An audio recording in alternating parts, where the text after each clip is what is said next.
This is a video showing you how I resolved the issue of my Proform HIIT cardio trainer having issues with staying stuck at the highest resistance.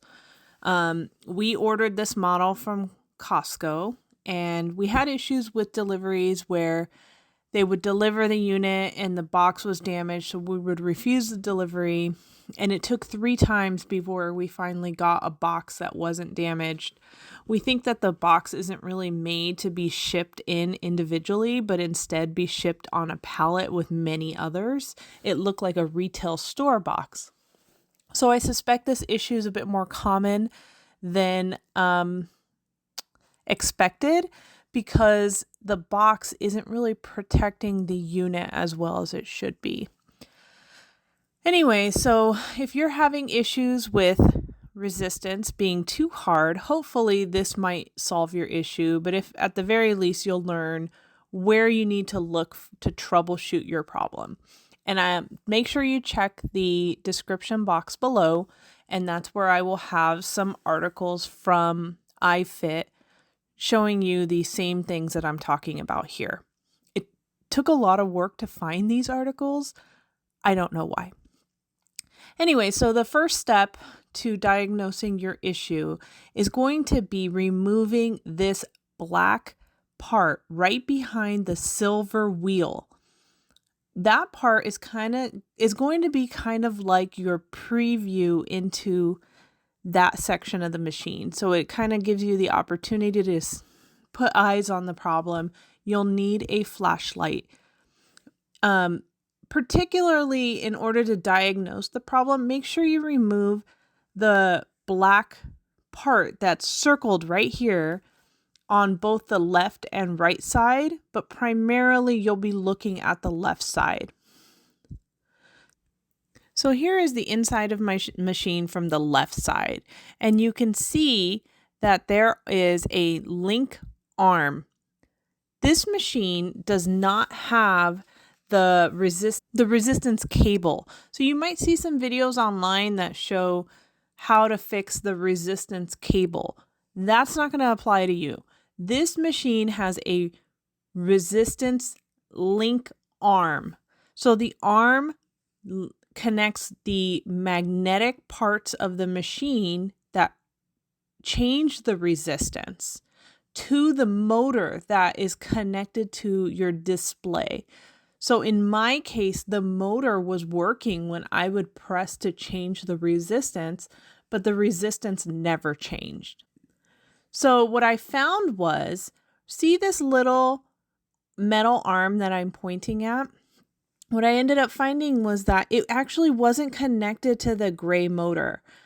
It was kind of just hanging off, and it was connected to this little black piece that's right here. And that kind of holds that link arm to the motor.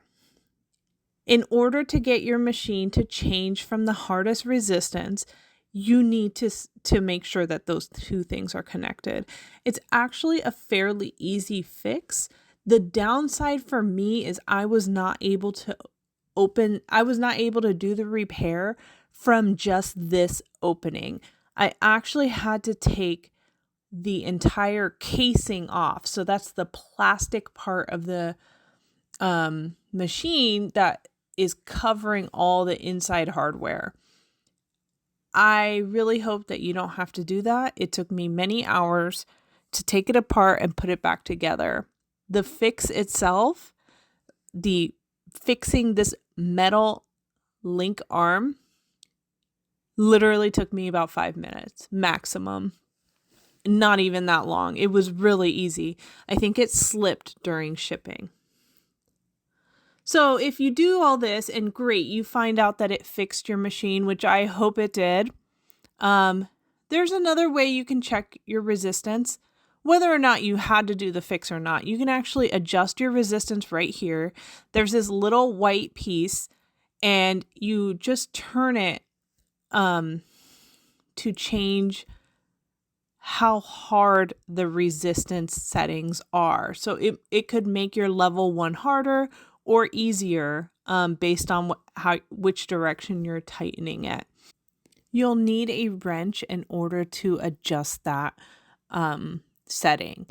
But make sure you check the links that I've put in the description box. It will have more details regarding what I'm talking about, and that way you know you're following the steps to fix this. The downside to the articles is that for me, it didn't actually address my problem because it didn't talk about the fact that the link arm might detach from the motor. So as long as this will apply to you to help you troubleshoot your problem, but if you're just make sure your link arm is connected, and if it's not, connect it. And if you're still having problems, you can check the resistance. And now you know how to fix that. So good luck. I hope that this helps you.